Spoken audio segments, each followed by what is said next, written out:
Ya, assalamualaikum warahmatullahi wabarakatuh. Kita akan melanjutkan prinsip dari pengomposan. Tadi ini sudah kita bahas, kita lanjutkan bahwa ini poin yang selanjutnya adalah semakin kecil rasio CN-nya atau CN rasionya, bahan baku semakin cepat proses pengomposan. Tadi sudah saya jelaskan juga, ketika semakin kecil rasionya itu terlihat dari cepat atau tidaknya pengomposan tersebut, atau terlihat tidaknya dia membusuk atau tidak, atau bisa dilihat bahwa ini cepat atau tidak penguraiannya dari bahan organik tersebut. Selanjutnya adalah semakin kecil ukuran dalam bahan, semakin cepat proses pengomposan. Karena semakin luas permukaan bahan yang bersinggungan dengan mikroba. Jadi ini harus merata ya. Dalam pengomposan mikroba ini harus merata, harus menempel, ataupun kalau misalnya dicairkan itu harus menempel kepada seluruh bagian yang akan dikomposkan. Untuk apa? Semakin luas permukaan yang terkena tadi dengan mikroba, maka dia akan cepat untuk menguraikan bahan organik tersebut. Selanjutnya adalah semakin banyak mikroba, cepat pengomposan berlangsung. Umumnya mikroba dapat bekerja secara optimal pada kelembaban 60%. Nah, berarti ini semakin dengan kelembaban yang besar seperti ini sebetulnya sangat membantu mikroba untuk mempercepat proses pengomposan.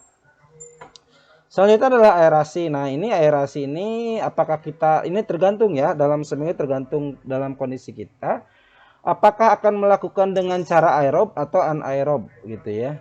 Ini tadi kalau aerob ini menghasilkan CO ya, karbon monoksida, dan kalau anaerob ini akan menghasilkan metana dan karbon dioksida seperti itu. Ini suhu pengomposan optimal 30 sampai 50 derajat Celcius. Ini derajat Celcius ya. Dan selama proses dekomposisi suhu dijaga agar tetap 60 selama 30 minggu. Nah, kalau kita mencermati tentang bokasi, ini tidak 3 minggu, hanya proses 1 minggu saja. Biasanya pengomposan ini yang paling bagus adalah 1 bulan atau 3 minggu. Pada suhu tersebut, bakteri akan bekerja secara optimal, bakteri patogen dan biji gulma akan mati dan terjadi penurunan rasio CN. Nah, ini ya. Ini akan membusuk ya. Terus bila suhu terlalu tinggi, mikroba akan mati. Nah, sebaliknya jika terlalu rendah, mikroba tidak dapat bekerja atau dorman. Nah, ini suhu terlalu tinggi akan cepat mati, dan suhu rendah ini mikroba akan dormansi atau tetap diam. Makanya ini biasanya diberikan starter, mikroba starter, dan juga makanan starternya. Biasanya diberikan gula ya. Gula itu adalah berbentuk karbon, senyawa karbohidrat yang dapat dilarutkan dalam cairan biasanya juga, dan itu menjadi makanan terlebih dahulu bagi mikroba tersebut. Terus pada proses pengomposan terjadi berbagai perubahan, yaitu karbohidrat, selulosa, hemiselulosa, lemak, dan lilin menjadi CO2 dan air. Nah, ini ya bisa diinikan. Protein menjadi amonia, karbon monoksida, dan air. Terus senyawa organik terurai menjadi senyawa yang siap diserap oleh akar tanaman. Jadi senyawa organik terurai menjadi senyawa yang siap diserap oleh akar tanaman. Senyawa organik terurai ini adalah yaitu yang disebut dengan unsur hara anorganik. Nah, itu ya. Unsur hara anorganik yang tadinya tadi senyawa itu bisa dilihat dari organik. Nah, senyawa organik itu dia memiliki 2 unsur ya. Nah, sehingga dia menjadi satu unsur dan diserap oleh tanaman. Itu misalnya tadi saya contohkan A+, Fe+, O-, dan sebagainya. Nah, ini starter kompos. Nah, mikroba ya, mikroorganisme dekomposer yang terdiri dari bakteri pengurai, cendawan, mikroba pengurai lainnya yang telah diisolasi, yang digunakan untuk mempercepat proses dekomposisi bahan organik. Penggunaan starter dapat mempercepat proses pengomposan dari 4 sampai 6 bulan menjadi 3 sampai 4 minggu. Jadi kalau misalnya tanpa ini pengomposan biasa itu tanpa adanya starter ini 4 sampai 6 bulan. Akan tetapi ketika dia adanya mikroba starter yang dapat mengurai dengan cepat itu 3 sampai 4 minggu. Ya.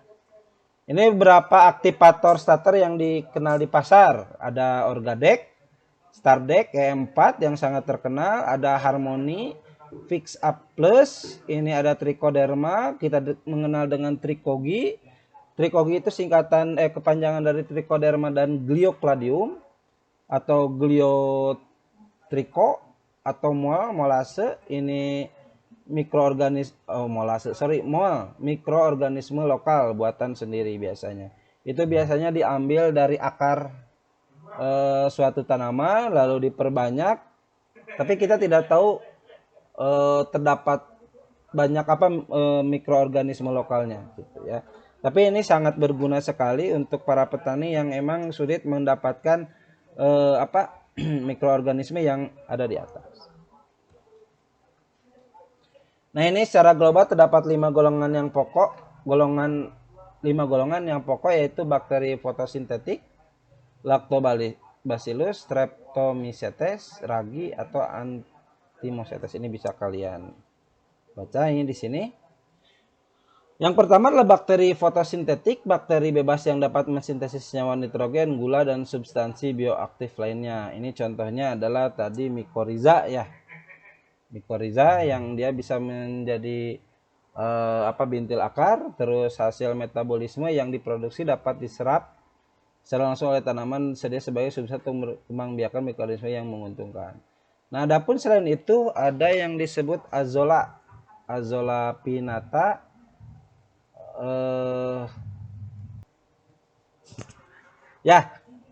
Biasanya itu yang disebut dengan Azolla itu dia itu acetobacter ya.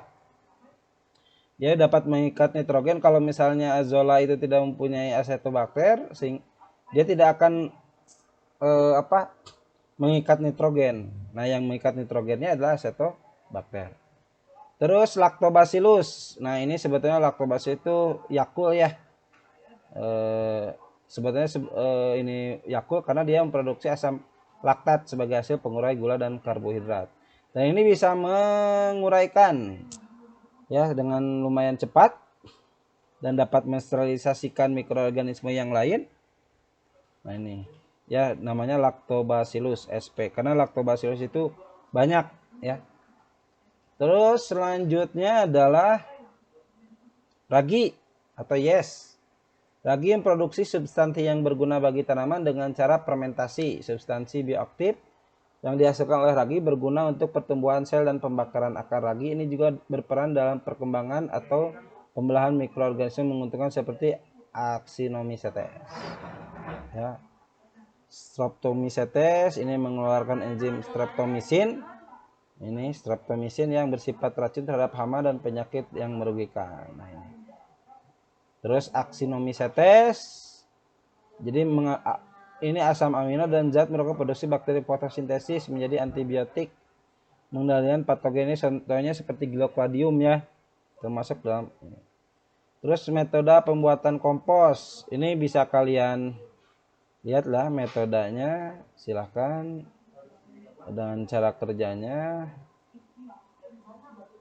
bisa dilihat di PowerPoint dan sumber-sumber tanaman. Ini Azolla pinnata. Ini ada. Jadi tadi itu yang disebut dengan acetobacter itu Anabaena ya. Azollae namanya. Dia itu dapat mengikat nitrogen. Anabaena azollae. Nah, ini Azolla.